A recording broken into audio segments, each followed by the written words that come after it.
Hey, what's up, guys? It's Max. Autumn. And Sang. And we are the Holy Doll Trinity. And this is Toy Chat. Here today, we've got all three of the Brand Boost students. We've got Batsy Claro, daughter of the White Vampire Bat. Kjersti Trollson, daughter of the Troll. Isi Dawndancer. She is the daughter of the Deer Spirit.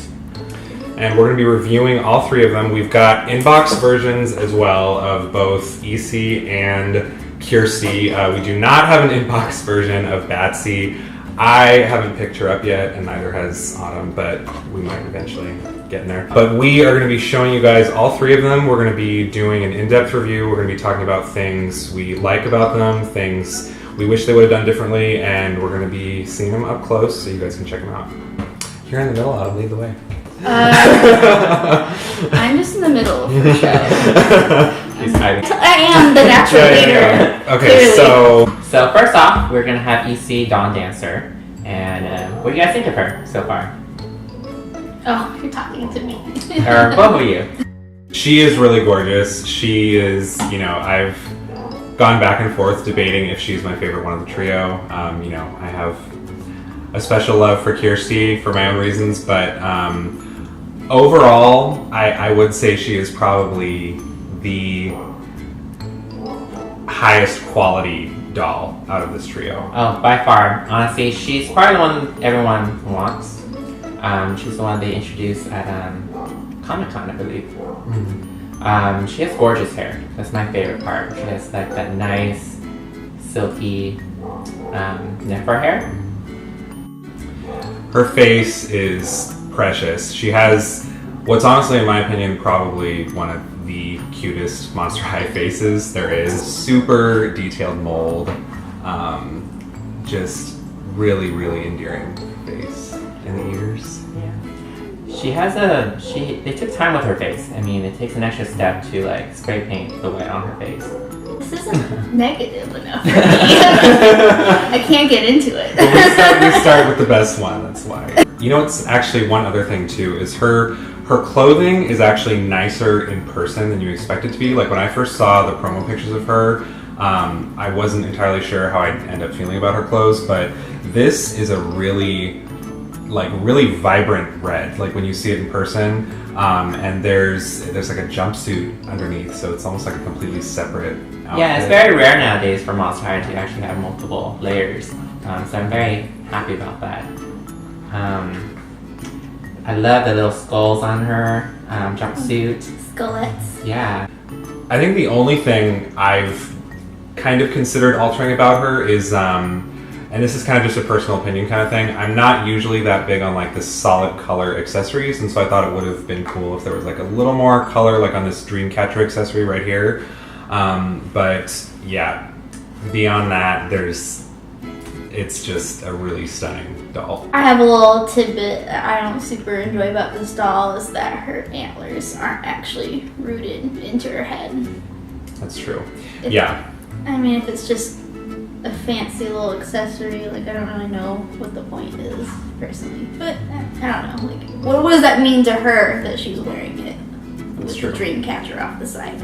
Yeah, but maybe I shouldn't think that much into it. They're actually attached to her headband. Yeah, I like how that's the first thing Autumn says. I can't get into it unless it's some kind of blah. Like I'm here to be the Simon. And I really appreciate all the little details they actually put into her face, like the little spots, which I think is something a deer has when they're young, so it's a cute little addition to have there. And I don't know, the way they shaped her nose and her cute little smile and the big doleful whatever eyes. She has very large eyes for a Monster High too. Really big eyes, yeah. And I love the detailing on her feet.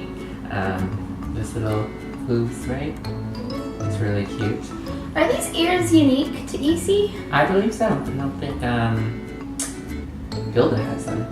Yeah, no, it's completely different. Yeah. So I'm kind of confused as to why her ears have pre-marked like piercing holes if she doesn't have earrings there. Maybe there's I just noticed that, yeah.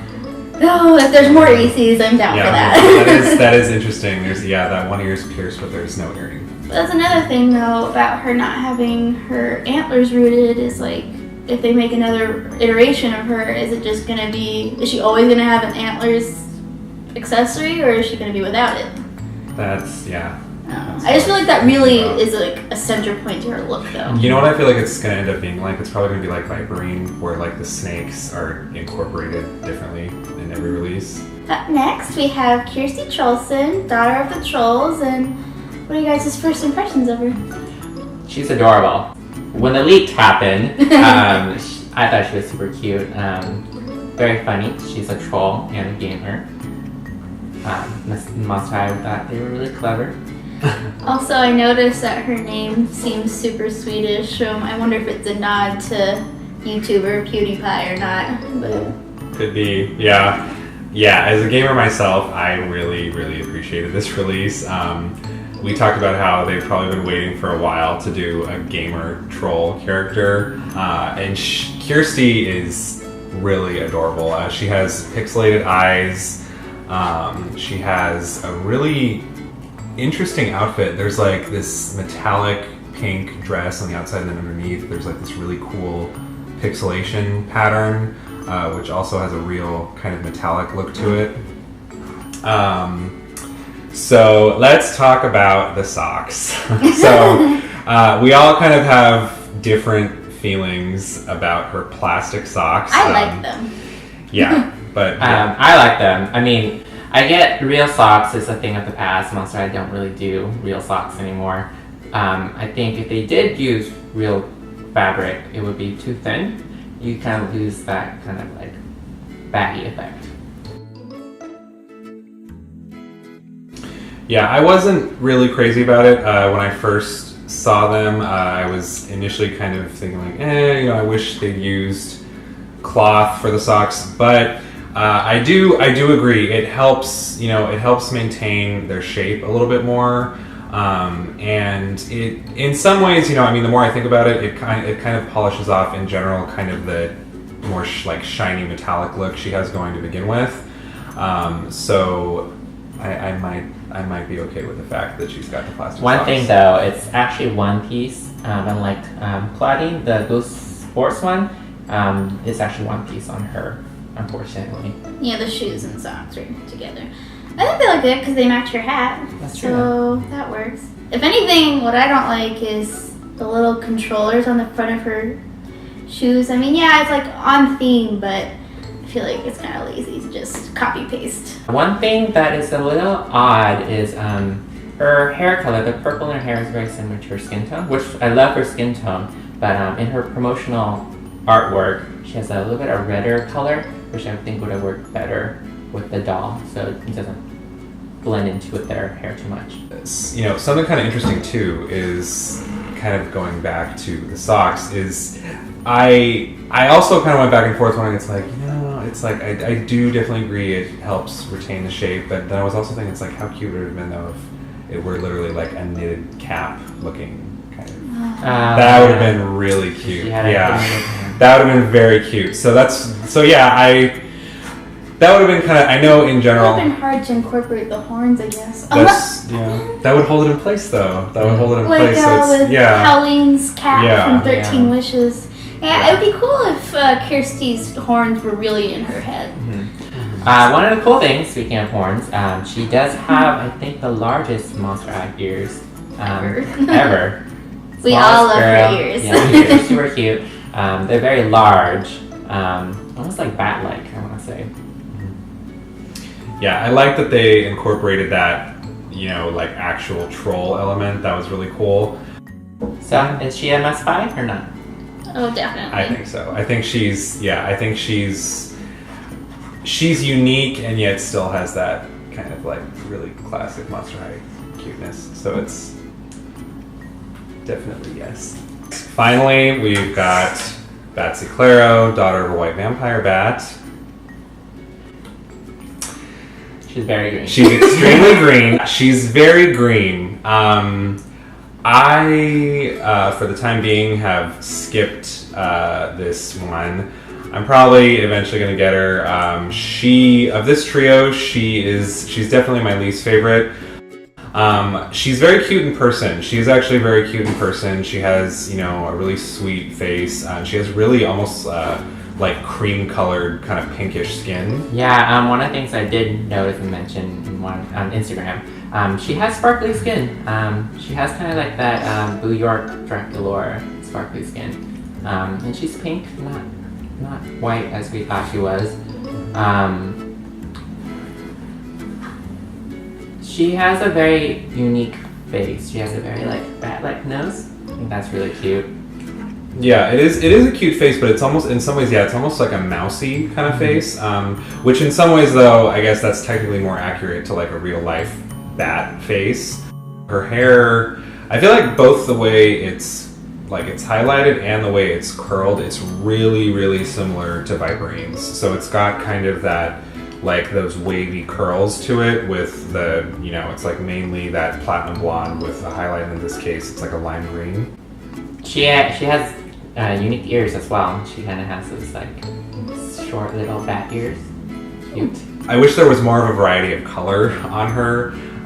She's really solid color to me. She's too much for me. Too much wings, too much green, and like the variety of colors thing he was saying, it looked like they were trying to just fit it all in the like bottom half of her romper here, but it's just like so loud all of a sudden. So obviously super cute doll, but I don't know, the colors kind of throw me off a little bit. I think she's cute. I think I'm always down for more vampires. I think we have 4 at this point, and I think probably if things go as Mattel usually does, we're gonna get the other Batgirl, the one from the Gory. So we're gonna have even more vampires in the batch. But she's cute. I mean, I agree with you guys.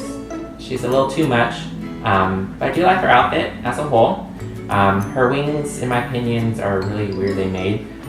They're too big. They fall out really easily. I wish they were similar to Garrett's wings, where it's one piece instead of 2. Because all the time, like I'll try to take pictures with her, and like one side will fall out. I'll go find it. But I can see why they make it so big, because you can't really tell because of her outfit. But to me, she's a buy if you like the vampire girls. And of course, if you are like me, you collect all the new characters. She's not a bad character, she's just a little loud. Yeah, and having one of the things that comes with having Viperine hair, and this is one of the things that frustrates me about Viperine, is the fact that there's all this stuff going on with the accessories, and in her case, the wings. The hair looks pretty nice from the back. Like I said, there's like those really nice, like wavy kind of curls, and it just looks kind of a mess from the front because the wings kind of push caught it. in it, Yeah, caught in it, push it back. I'm all for characters with wings. They look really awesome. Most of the time it's a really cool little extra accessory to have on them. But yeah, be cautious with this one's wings because they're a little cumbersome and they fall out really easily. Yeah, this hairdo with wings doesn't seem very practical in real life. She should have a bun or something. Or straight hair. That's probably what I would do once I get Batsy. So, we're back with all 3 of them. So, our impressions of the Bamboo Students line. I really like it. Yeah, I think it's an awesome line. It's really cute, and it's really unique set of characters. Really like it. Yeah, I think it's kind of interesting. They, when they first was announced, they were part of the Monster Exchange program, but I guess they've transitioned to Bamboo Students now. So I guess they're actual students to the school now. I haven't watched the web episode yet. It's gonna be down the line. But I guess Mattel liked them so much they are now official students. I love all 3 of them. I think they're great. Very different from each other. I'm always really excited when there's new students that aren't like movie exclusives. So I'm just excited to see like where they're gonna go, what new outfits they're gonna get. Releases. Yeah, you always wonder with these types of releases, like how or if you're ever going to see them again. That's kind of been the case with some of the movie characters. hopefully we'll see, you know, these ghouls in newer releases. I think in particular, you know, different versions of Isi and Kjersti would be adorable. So I gotta ask, which one is your absolute favorite? You gotta pick one. Well, it's an easy answer for me. Isi. yeah. She's definitely my favorite. It's really hard between these two. They're probably the best one. Isi as a whole is probably the best one. Kjersti, I think a lot of people will connect with because she's a gaming ghoul, and it's just really, you know, cool to see something like that. I look forward to taking a lot of, you know, like gamer photography with her. I think that'll be awesome. I think Kjersti's my favorite now. I don't know, just the way she like pops in person and all her cute little layers and stuff, and how they just try to make her look all nerdy and whatnot. Like usually I find stuff like that where they try to be nerdy, it's kind of annoying, but actually I think they pulled it off pretty well. So it's just really cute. Then we have Batsy over here. She's fine. She's just there. Yeah, she's cute. You know, we'll get her someday, but she isn't really a must-have in my opinion. Yeah, if you have to get one of these two, her definitely, and her too. Maybe I'll paint the weaves brown or something, so it's not just so lime green in my face. But she's got a great personality. We are the Holy Doll Trinity. This has been Toy Chat. I hope you enjoy. Bye, Until next time. Yay! That was like 30 minutes recording time. And we are the Holy Doll Trinity. Why don't you say it with me?